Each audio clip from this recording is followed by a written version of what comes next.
Hola, bienvenidos a la lección ¿Qué es requisito? En esta lección vamos a hablar acerca de la definición de lo que es requisito y por qué es importante conocerla, mostrar el papel de la especificación de requisitos, discutir cuál es el público objetivo de la especificación de requisitos y comentar sobre los criterios para definir el nivel de detalle apropiado para la especificación de requisitos. La definición de requisitos más comúnmente utilizada en la literatura se da por la IEEE y se representa en tres partes. La primera parte representa el requisito como una condición o capacidad necesaria de un usuario para resolver un problema o alcanzar una meta. Es decir, la idea de requisito se asocia con el deseo del usuario y debe ser satisfecha por el proyecto.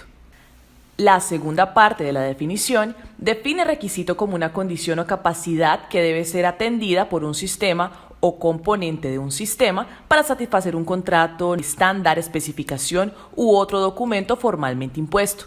En este caso, la idea de requisito es de algo concreto, algo material, una propiedad existente en un producto. Por ejemplo, un requisito de la casa de la segunda figura es que sea blanca. Y la tercera parte define requisito como la representación documentada de una condición o capacidad, como se muestra en las dos partes anteriores de la definición. En este caso, es muy común usar el término especificación de requisitos, y un desafío consistente en garantizar que la especificación de requisitos se pueda representar con fidelidad los requisitos establecidos en las dos partes anteriores. En la práctica, es muy común que eso no ocurra. Esto da lugar a la documentación equivocada de requisitos, omisión de requisitos en la especificación o especificación de elementos que incluso no respondan a las definiciones de las partes 1 y 2. De ahí surgen muchos de los errores de la especificación de requisitos. ¿Y cómo es la representación de la especificación de requisitos? El formato puede variar de una compañía a otra, de acuerdo con la metodología de desarrollo de software utilizada. En la práctica, la especificación de requisitos en general no se limita a un único documento, sino a una composición de varios de ellos. Vamos a mostrar un ejemplo. Es común e interesante que la especificación tenga una parte que describa brevemente el alcance del proyecto. También es una buena práctica que se agregue a la especificación un glosario con la definición de términos específicos del negocio manejado por el software. Hablaremos del glosario en una lección específica más adelante en el curso y por qué esto es importante. El uso de modelos es otra buena práctica de la especificación. Los modelos ayudan a mejorar la comunicación, además de ser una representación gráfica de la información, reducen la ambigüedad que existiría en una descripción exclusivamente textual. Y la especificación también contiene la definición de los requisitos funcionales, tarea que realiza el sistema para el usuario Y. Requisitos no funcionales que describen cómo estas tareas serán entregadas por el software. Vamos a discutir en detalle los requisitos funcionales y no funcionales en otras lecciones del curso más adelante. La especificación de requisitos atiende a dos partes, el cliente y el equipo de desarrollo. Para el cliente, la especificación captura y documenta sus necesidades, presenta la solución que se propone para satisfacerlo. En cuanto al equipo de desarrollo, la especificación proporciona una guía de todo lo que será construido y entregado. Los requisitos son insumos para las diversas actividades del proyecto. En la gestión de proyectos son necesarios tanto para la planificación y seguimiento del proyecto. Los requisitos son la principal materia prima para la disciplina de diseño de la arquitectura del software. Además, los requisitos son necesarios para la implementación del software, tanto para la codificación como para el diseño de la base de datos. Las actividades de documentación del producto, tales como manuales o ayuda en línea, también se basan en los requisitos. La calidad de las estimaciones está directamente relacionada a la calidad de los requisitos y a su nivel de detalle, y el equipo de pruebas necesita de los requisitos para elaborar esos casos de prueba. Además, la especificación cumple un papel que va más allá del proyecto, ya que sirve como base para futuros trabajos de mantenimiento del sistema después de que se entrega. Por lo tanto, los requisitos son un contrato entre el cliente y los desarrolladores. ¿Por qué especificar requisitos? El enfoque principal debe estar siempre en el cliente.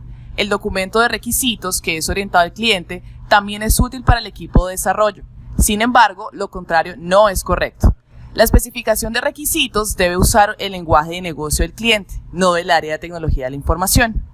Atención, un error muy común es elaborar la especificación de requisitos teniendo en mente al equipo de desarrollo como su único lector, hasta el punto de contener fragmentos de código fuente. Es decir, puede ser un documento muy útil para el programador, pero no de mucha utilidad para el cliente, debido a que difícilmente podrá comprender el mensaje de la especificación. No todas las necesidades de información del equipo serán cubiertas por el documento de requisito. Entonces, otros documentos de carácter más técnico podrán ser elaborados, pero sin que la implementación genere impacto en la documentación de requisitos. ¿Y cómo debe ser detallada la especificación? Es un error pensar que cuanto más detallada está la especificación de requisitos será mejor. Demasiado detalle puede ser un elemento paralizante del proyecto y también un desperdicio de esfuerzo. La documentación no reemplaza la comunicación entre las partes.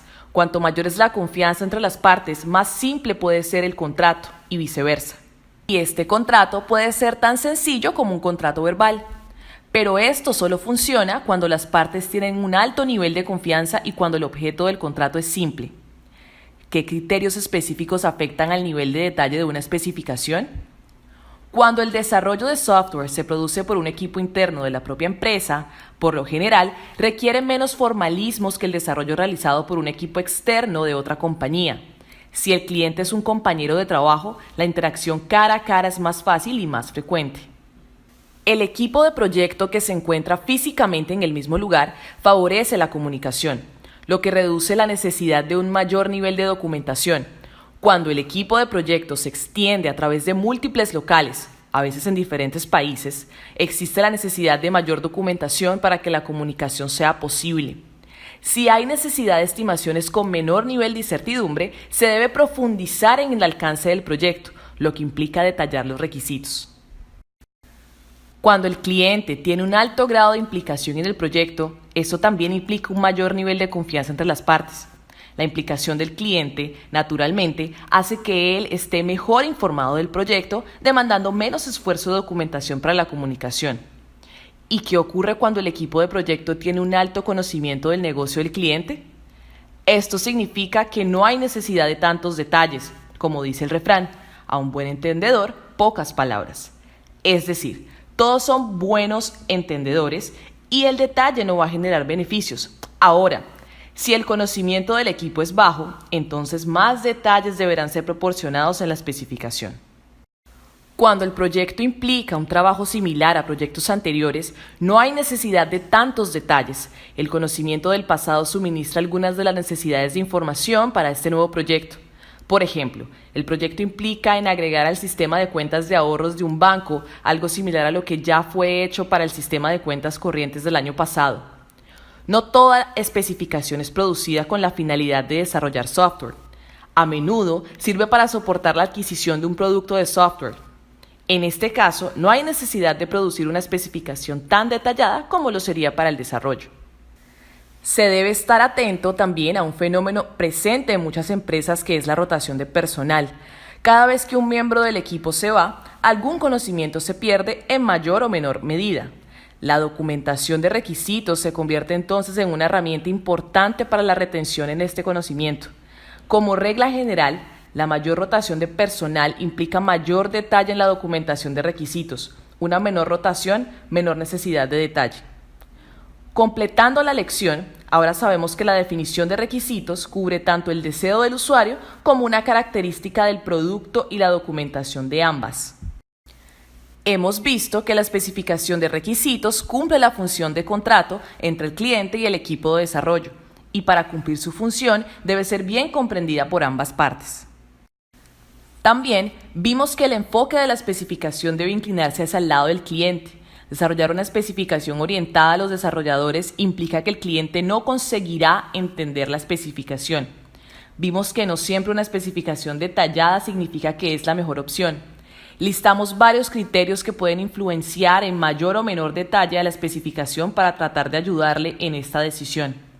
Ahora, quiero invitarle a realizar los ejercicios de los temas tratados y también interactuar con nuestro equipo de tutores en el foro de discusión sobre este tema, ya sea para hacer preguntas u obtener mayor información sobre el tema. Estamos siempre a su disposición para ayudarle. Gracias y buen estudio.